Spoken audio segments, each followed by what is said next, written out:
Christina here for episode 8. Ocho! That shit is gonna get old. 8! Okay, so anyways. 8 is great. You're still talking. Today we're bringing it back to marriage, talking 5 ways to reignite your relationship so we can kind of bring it into marriage or just couples. Yeah. Actually, we planned on doing something different. And then Ryan changed it. Yeah, at the because, last minute. look, I was feeling it. I got something to say today, and we're going to make it happen. So, if you can't tell, we clearly need to talk about something. Yeah. I guess, I don't know. All right, well, first of all, let's get into our reviews. Yes, let's do that. I've got 2. First one is going to be on iTunes review from Krista Ostrander. She says, seriously, one of my faves. I started following Christina's Instagram since she was literally in labor with her last baby. That's awesome. That's pretty funny. I am so incredibly glad her and Ryan made a podcast because let's be real, they are real. Real parenting, no shaming, and quite honestly, they are so truthful about what really happens with kids, marriage, and more. Amazing episodes, and I am hooked. Oh, thank you for that. Yeah, that was pretty awesome. We love Krista. And so I'm going to read one from Facebook. We got a Facebook review. Let's start promoting Facebook. Yeah, Nobody does that anymore. So this girl I'm fond of, she's a friend of ours, and her name is Amber Vegas. And she says, these guys are as real as it gets. If you're not listening to them, you're missing out. So 2 5-star reviews for some great people that I wanted to read to you guys.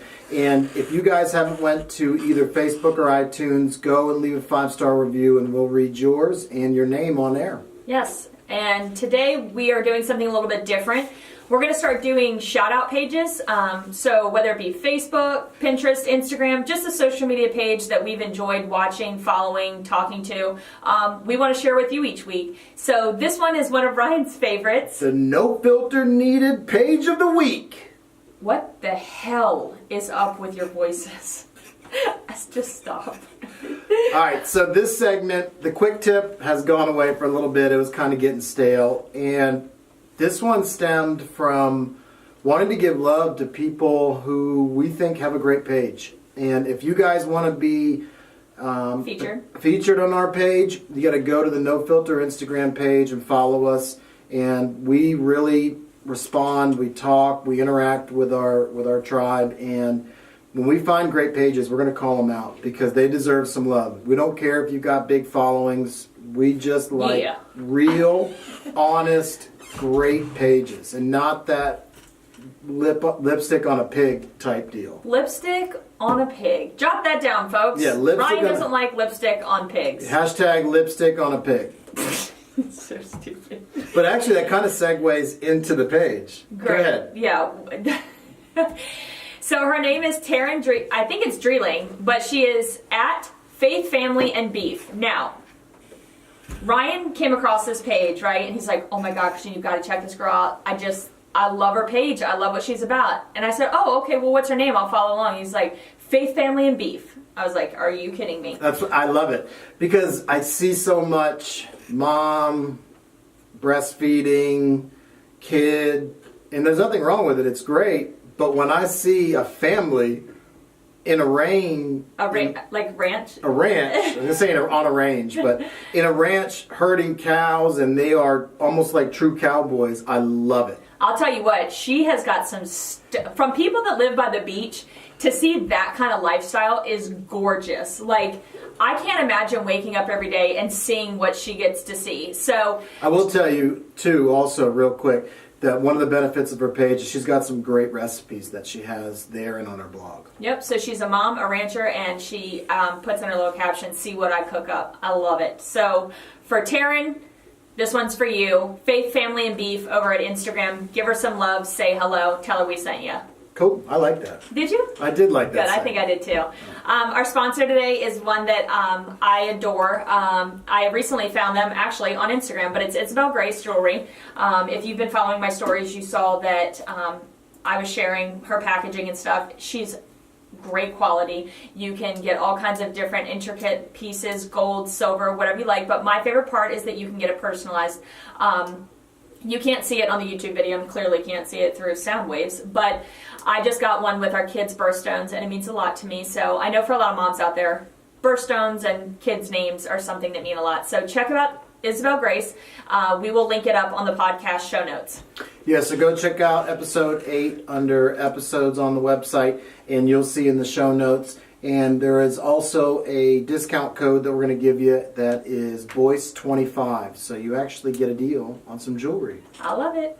I bet you do. That's such a husband thing to say. Like, you would, you negative Nancy. You. Say Happy it. Patty. I think Happy I heard Patty. that today. Yeah. Somebody said that Because today. you've never said that before. Anyways, I've never even heard that. let's get right into this, Boise. All right, so this one, it's going to be kind of heavy, but it needs to be said. I keep seeing couples that aren't figuring it out, and it's in my range of friends. I keep hearing about divorces. I keep hearing about couples not working, people that are trying their butts off and it's still not working, and people that aren't trying at all and it's still not working. Yeah. So, look, we're going to be real. We're going to be 100. We are going to give you knowledge that we know, knowledge that we've looked up, and try to relate it to help invigorate your marriage. And we say that only because we have been in the slumps of marriage, y'all. A lot. Yeah. It's actually, we joke that it's like an ebb and tide. Like, one day, actually, it's not just one day, but like we could be really, really high and we're like, oh my God, I love you so much. And the next day we're like, you just need to get out of my face. Like, you're really pissing me off today. Like, I almost elbowed her in the face like 3-4 times this week. That's so cute because it was on my mind to do that to you. So to know that it was a mutual feeling makes me feel better about myself. All right, so 5 ways to reignite your relationship. And what we're going to do is we're going to do 3 of them in this first segment. We're going to take a quick break and do Christina's Newlywed Game. I love it. And then we'll finish up with the following 2. So let's get right into the first one. The first one is the art of knowing. And the art of knowing basically is being forever a student of your significant other. And if you think you So know... I'm like your teacher? With those new glasses on, it's You like kind of those? like you are my teacher. Okay, folks, we'll be That right got back. uncomfortable. Be right back. Quick break. Real quick. All right. Ryan's so uncomfortable. Anyways, so The art of knowing. it's knowing the person you are in a relationship with or married to. And it's not assuming that you know everything. I like that. It's forever being a student of that person. And you can't assume you know everything, because the moment that you assume you know everything about that person, you stop trying to learn. And if you become the professor, then the subject gets boring. But if you stay the student, you're always interested. Oh, that's clever, Mr. Boyce. So in ways that you can, assume that art of knowing is you want to date your spouse again. Try to figure out and learn about them. If you're married to somebody for 30 years, you constantly want to figure out what makes them tick. It's funny when we talk about stuff like this. I always watch these TV shows. And in the TV show, obviously the main, like a lot, for women we understand this. Like there's always that other catch. You know what I mean? And you watch them date, like after they've broken up or they're gone through a divorce, and you're like, why don't you just do that with your husband? Like, why don't you just take that same time and do it with your husband? Exactly. And one of the other things is you need to be interesting if you want to be studied. Oh, jot that mother effort down. I mean, it's true. And this is something I was kind of writing notes on for a different purpose. And this really hit home. And if your relationship is getting stale, if you have hit that after the first year of marriage hiatus, everything's With kind a of... 7-year itch. That's a real thing, too. Yeah. If you're getting to that point, you need to remember you have to be interesting if you want to be studied. Because if you're a boring subject, somebody's going to find a new subject to study. So I will jump in, too, because you know that the counter response to that is going to be like, so what, I have to try to be something I'm not? So what would your rebuttal to that be? No. But you need to be... You need to just try. Yeah, you need to be interacted. You need to be involved. You need to be... Look, life's always changing, whether it's kids, marriage, finances, house, work, jobs. Something's always changing. So if you are just reacting to all of those situations and not being actively involved in figuring out how the other person feels and helping them get those feels all the way through, whether they be good, bad, or ugly, then you need to be interested and you need to be interesting. I think the way that I take it when you say it is, for instance, as moms, we can get in this slump where we're only taking care of our kids. We never glam ourselves up. We're wearing the same shit every day. So maybe like the way I take it is take a little bit of time to do your makeup, or take a little bit time for the dads to do some sit-ups. Yeah. Oh. Okay. Well, if we're gonna throw it out there like that, I'm just saying. I mean, what you just said, I think it was spot on. I mean, that was a great point. But let's just not talk about the moms. The dads, we get comfortable. Let's come home, drink a beer, eat a bag of chips. Yeah, like, be interesting. If you were a single bachelor, you're not going to look like Homer from The Simpsons in your underwear just sitting there. You're going to go try to be The Rock. I think, too, it goes back to the same thing. Like, okay, girls, when you get ready for a girls' night out, right? You pull yourself together, the whole shebang, and it's the same thing like when you're going on a date with your husband. Like, find that outfit that's in the back of your closet that makes you feel sexy again. And sometimes that's all you need is just to get out of your mom uniform, or even if you're not parents, like say you're a nurse. I know nurses have to feel so good when they don't have to wear, what are they called? Oh God, what are they called? Stop! Anyways, if you're a nurse, you know, scrubs. There you go. Boom, got it. When nurses have to wear scrubs, I can imagine that when they go home, they're like, you know what?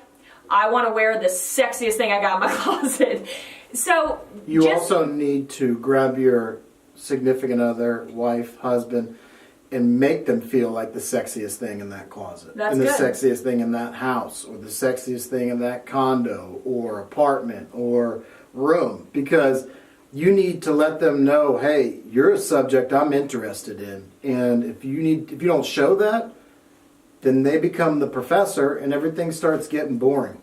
I think, too, another great way to look at it is when you're saying that you need to be interesting is, I know I was going through a rut where I felt like I was super boring and my life was boring. And then, obviously, I read that book that I loved, and I felt like my mind was sparked again. Like, I had thoughts that were mine, and I saw things differently, and I was thinking differently, and it's kind of like when you go to school, you're constantly learning, like he's talking about. And when you don't educate your mind, you become stagnant. So you just become this, it almost is like you become boring. And you don't intend to do it. It's just the rut of a routine. So maybe read a book, or get involved in a club that you really like, or go start running. Anything that causes you to jump outside your comfort zone is constantly making you learning. And when you're doing that, then your spouse sees it and he vibes off that.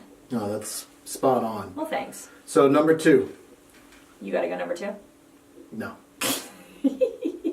That's for the poop comment that you made that one time to me. All right, anyways, we're going to keep going. I'm not even going to segue into anything she's got. All right, number 2, the art of listening. This is a crucial one. Okay. And, you know, we grow up in elementary school, middle school, high school. There is not a subject about listening. There's a public speaking, there is presentations, there is doing all of these things for us to perform, but nobody has ever taught how to listen.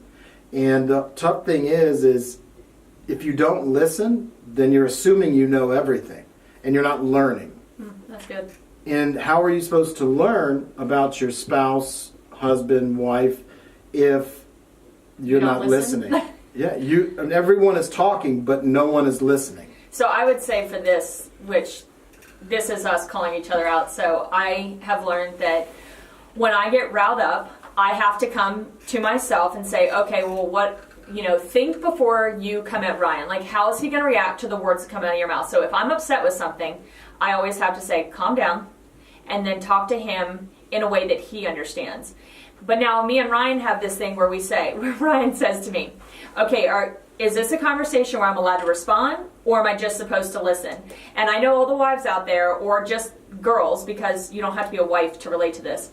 A lot of the times, as women, we just want to vent. We just want to tell you our problem And we don't want to hear your solution. We just want to get it out there. Would you agree? Yes. And it's a tough because... Men are fixers. Yeah, well, some women are too. So when you're presenting that venting, if you've got a person who likes to talk and not listen as much, it's going to be very tough at first for them to try to listen. So I would say that I really like this one because you can't fix a problem if you don't know what the problem is. And you can't find the problem if you're not listening to your spouse kind of crying out for help. And if they are crying out for help, you cannot assume you know what they mean. If you don't know what they mean, you should stop right there and say, what do you mean by that? Because if we assume we know the answer to something because of the way she said it, the attitude behind it, the words that may be misinterpreted via text, phone call, or even face-to-face, and we assume that, then we're not listening enough. And if we're listening hard and we don't understand something, then we should say, what do you mean by that? Because if you stop somebody and you heard something that you didn't like and you said back to them, what do you mean by that? Because this is the way I just heard it. And you might take that completely wrong than it was meant to be said. That would stop half the arguments right there. Ryan and I just did that the other day too. He's like, wait, that's not how I meant it. I said, well, that's how you said it. He goes, well, then you heard it wrong. So it comes from listening. Like, if you're listening and your whole concept is, I want to get to a solution, then even through, Lord knows that couples can get angry, even through all the yelling sometimes, or even through the emotional, like I cry like a crazy person, through tears, through anger, whether you're just talking boldly, if you're listening with the intent of finding a solution will be found. Think about it. Everything you learn is from listening. You don't learn one thing. That's not true. I mean, deaf people can't. I don't mean to laugh, but deaf people can't hear. I'm saying you're learning from listening to the words on a page. No. You can read it, and that could be the same thing as listening in your mind. You really tried with that. All right. When it comes to your spouse, the best way to learn about them is to listen. I agree. How about that? I agree. Okay.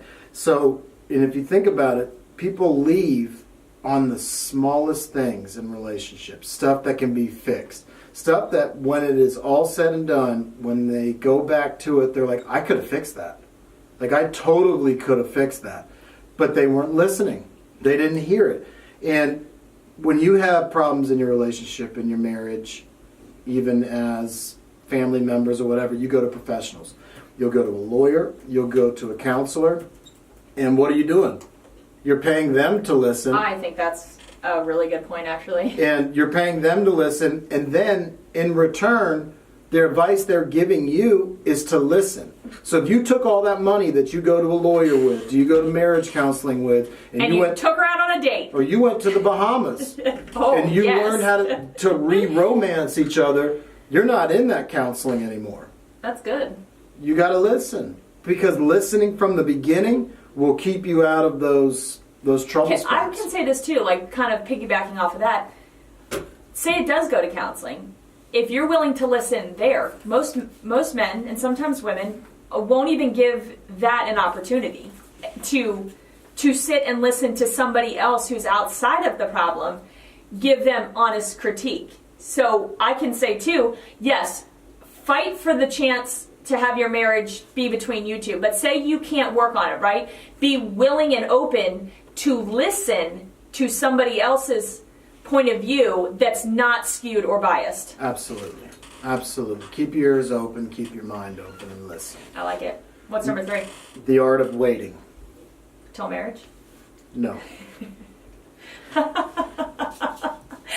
Look, that's not funny, but it's only funny for us. Well, if you think about it, you can't get into something immediately and think that that's going to be the satisfaction from it. When you get married, you have the first year that both of you are detaching from mom and dad values that each person brings into a marriage, and you are waiting as you evolve in your marriage to build your own customs into your own family that your kids will take. Uh-huh. You have to wait, and eventually you have name changes in that first year of marriage, where that takes place. And the way that I think about it is you have to be patient. And when I say waiting, you have to be patient inside of a marriage. Like, in the way that it came to me on this particular one was Jesus waited by a well all day for this woman. Nobody told her that she was coming. He knew she was coming. She didn't know he was going to be there, but he waited all day for this one specific woman, and everything that he waited for changed her life completely. And it's like a skin graft. You can't put new skin onto your body and assume it's automatically just going to work. It takes time. It takes a little bit for that skin to grow and work with the body. It's the same thing with a relationship and with a marriage. You can't assume that your relationship is just going to be perfect at first. It's got to grow, it's got to give, and it's got to form for it to actually work. The way I would take this is, so everybody pretty much is very, you guys know about Ryan and I's past with his alcoholism. I would look at it like this. If I expected the day after Ryan put down his drink on May 11th that everything would automatically get better, we wouldn't be here today, because it took patience. There's such beauty in the waiting and patiently waiting for him to become the man that God wanted him to be. So to me, we rush through life, we rush through everything that, God forbid, we wait for a moment. Like, if we're sitting in the Chick-fil-A line and they don't give me my Chick-fil-A sandwich in 20 seconds, I'm very angry. But if you waited, 45 seconds and you have the best chicken sandwich in the world, well, I bet you're pretty stoked you had that 25 extra seconds. You know what I mean? Like, it's the same with anything. We live in such a fast-paced world that our mentality is just, okay, we're here, we need to go, we need to go, we need to go, we need to get here, we need to get there, it's not fast enough, I can't wait, it's my life and I need it right now. Slow down and just enjoy it, and enjoy the journey that it takes to get where you are supposed to be. A waiting man Is a man who has not given up. I like that. And I wrote that, and then also when it came to this one, I put, and this is more for the single women out there. All the single ladies. Go ahead. That there's a man who is waiting for you at this exact moment. And then on the flip side, men, there's a woman waiting for you to grow up. That's some deep shit, y'all. That's so good. I mean, it's true. And on here, and I'm referencing some notes that I had written, but it says if you don't fix what's wrong with you, you're going to end up in the same place. And you're going to start happy. And if something happens in the course of your relationship that causes you to be unhappy, then you need to look into it. You need to listen, as we said before. You need to learn, and then you need to wait and let these changes take place, because they're not going to happen immediately. Okay, so we're going to take a quick break, and to wrap up the first segment, just know that when it comes to reigniting your relationship, you need to listen.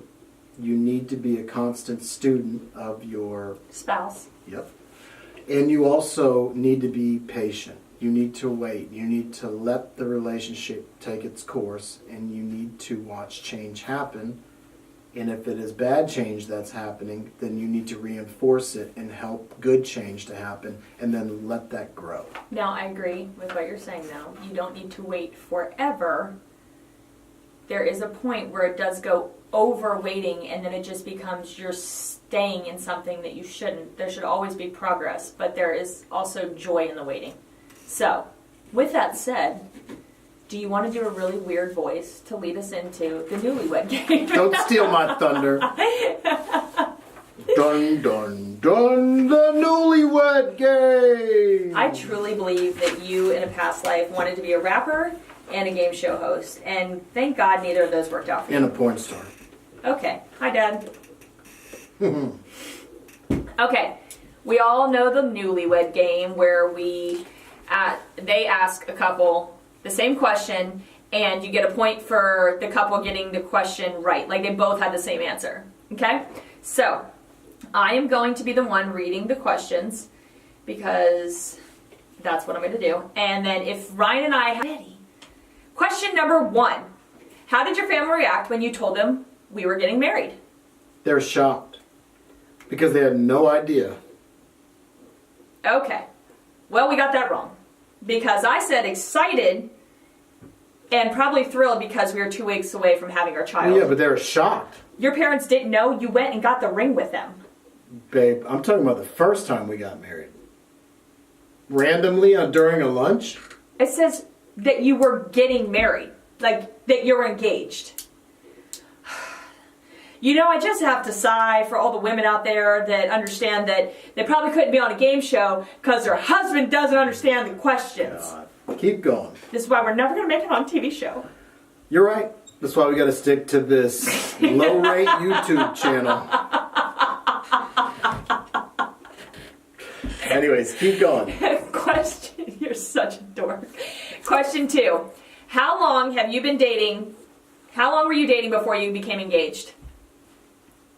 I put 4 months. It was 10 months. Not like it was that long, folks.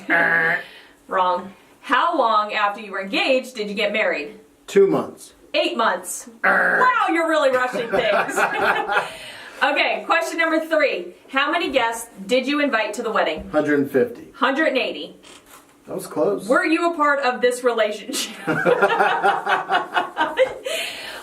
Okay, second part of that question. Which of you had more guests? Me. Yes, you did. Ding, ding, Clearly, ding, you know ding. everyone in effing America. Question 4. What adjective best describes your spouse on your wedding day? So you're describing, I guess... You. Well, then to match I'm it up... describing my spouse. Okay, well then, here, let's do it like this. Describe, adjective for you would be... Stud. Drunk. Adjective for me... so drunk.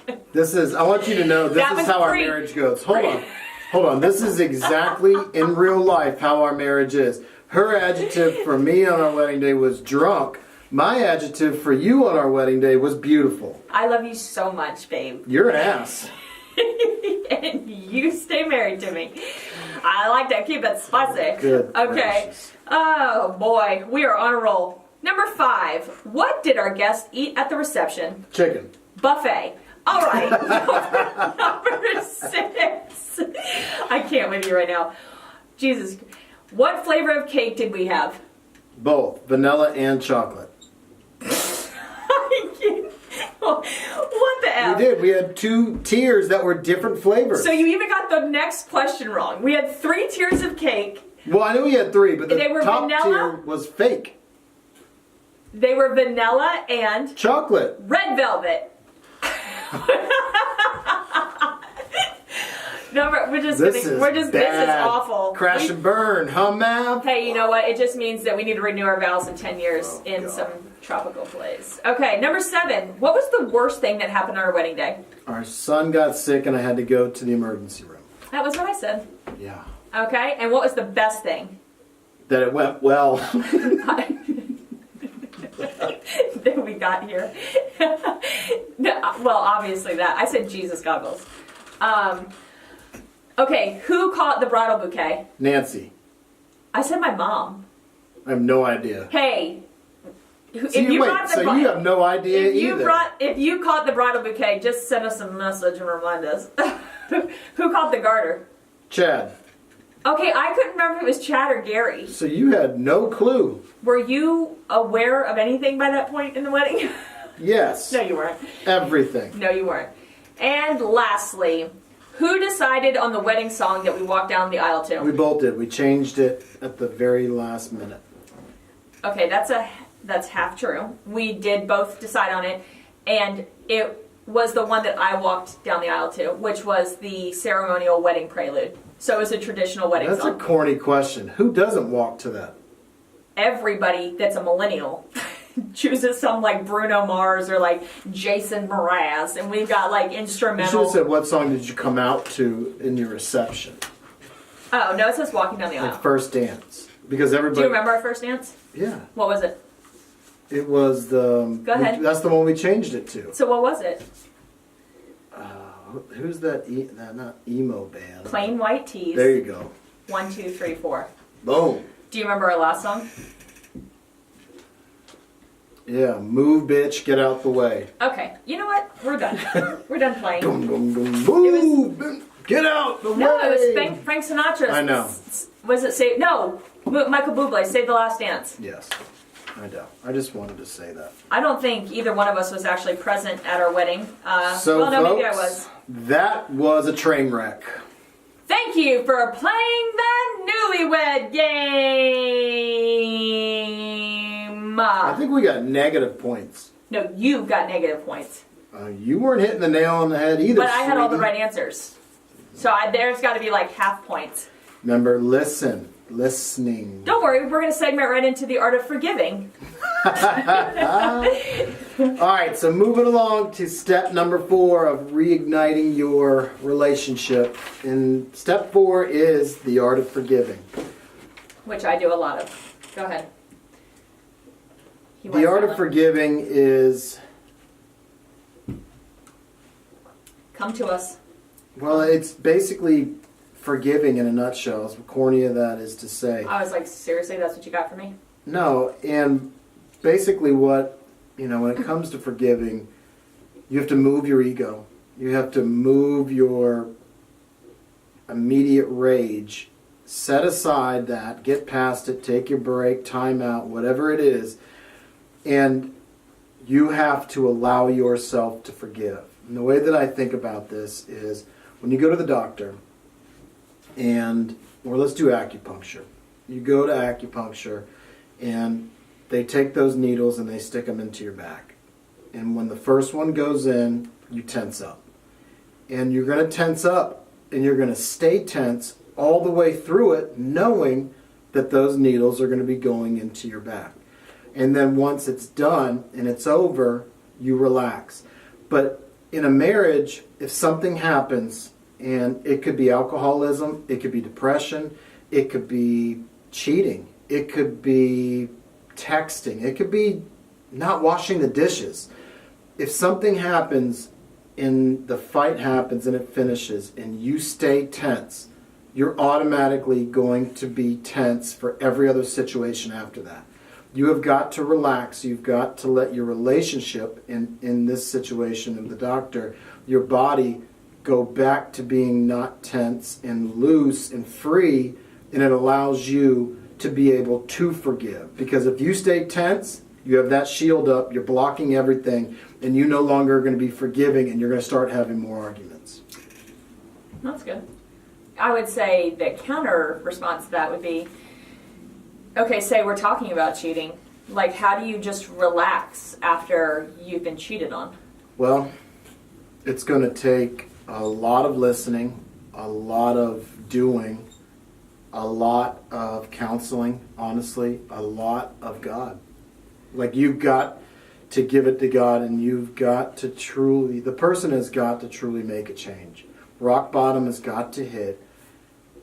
And so I tried to quit drinking 7 different times, probably more than that. I had intervention after intervention, and I'm like, I'm going to stop, I'm going to stop, I'm going to stop. And it didn't truly kick in until I hit rock bottom, and I gave it to God. And if you're not there spiritually, get there. That's all I can tell you. Because once you give something to a higher power that is no longer yourself, and you allow what you've caused pain to somebody to be let go of, and you truly start the forgiving process, then you'll actually start to make your wrongs right, and you'll show it through action. And it's going to take a while for those wounds to heal, and that goes back to the waiting. On step 3, you've got to be able to wait. That skin has got to be able to mend into the other skin and graft, and then truly function together. Because at first, it's not going to. It's going to be separate. It's going to be like an organ that just got put into a different body. It's not going to take. And it's going to take time for that to actually start growing together. I think for forgiving too, it's like, when Ryan and I fight, I get super annoyed. Like I fly off the handle very quickly. I'll put it out there. But I always look at it like, even though we don't agree and we have differences and he may piss me off and get under my skin, like, he's still a human being. And I always have to look at it like, okay, well, what if I did something stupid? Well, I wouldn't want him to hold this over my head or to talk down to me or to think I'm less of a person because I made a mistake. Like, that wouldn't be fair. So forgiveness is all about giving somebody the favor of that you would want them to give you. Realistically, when you were born in this world, when I was born into this world, and every single person into this world, we were born into this world not perfect. Yeah. The perfectness ended with Adam and Eve, and that's a whole different podcast. But we were already not perfect at birth. So we cannot have the expectations for people to be perfect. And knowing that you're not perfect, I'm not perfect, then we need to be able to forgive. And it takes a 30-year marriage, you're going to be forgiving quite a few times. Oh, yeah. And if you don't learn that, then you're not going to last 30 years. And you're going to go to a different relationship, and you're going to have to learn how to forgive all over again. So start with the first one. That's what I always say, too. It's like, yeah, we may be fighting and we may not be getting along, and oh my God, today's just not that day. But then I look at it and I think to myself, okay, well, the next dude that I decide to be with, he's going to annoy me. He's going to do things that hurt me. He's going to get under my skin, and I'm going to have to forgive him. So I agree with Ryan. Just put the work in, put the time in, put the love into the first round, and let it last a lifetime of this fun, entertaining adventure. You don't have, I understand, we could go back to this. I understand that there's reasons for divorce. Trust me, I get it. But I also think, too, that more people need to be willing to put in the effort, put in the time, put in the fight to keep the first one afloat and not just let it sink to the bottom. You can never have a lifelong love unless you forgive. Yeah, absolutely. And that'll go into the last one, because the last one is the process that happens after forgiving, and that is the art of openness. And the art of openness is... Come to us. Well, what the art of openness is, being open for forgiveness, is allowing yourself to open up, open your heart again, open your mind again, and allowing that to actually heal. And not being open is what is going to kill your relationship. If something happens from small, minute laundry to alcoholism, you have got to address it. It has got to be a change, and then healing has to start. And you have to be open during that healing process, because if you are not, then it will never heal. You'll keep picking a scab off, and it'll keep bleeding over and over and over. I look at it like, in segment 1, we did the art of knowing, the art of listening, and the art of waiting, which I think are just things that you should be doing in your everyday life, right? Those are things that keep your marriage fresh, it keeps it alive, it keeps it going, right? I would say that in segment 2, the art of forgiving and the art of openness is when true compassion and true love for a person comes forth, because forgiveness and openness are when you've probably hit rock bottom and you're suffering from something, or something happened. Like, I look at it like this. The second segment is for people that are at that edge where they're like, I don't think we can make it anymore. And so they're like, I'm going to throw in the towel. And it would be like you're looking at that person saying, stop, just for a second. If I can give you one more piece of advice, you need to be open to forgiveness, and you need to be open to it. You need to be open to the fact that this person, yes, has hurt you, but that this person is human, and just like yourself, they're going to make mistakes. As well as yourself being open, your spouse, who might have made the mistake, needs to be open to change, needs to be open to listening to their spouse's hurt, because I think a lot of the times what happens is a spouse will hurt them, right? So say you have a spouse that maybe cheats.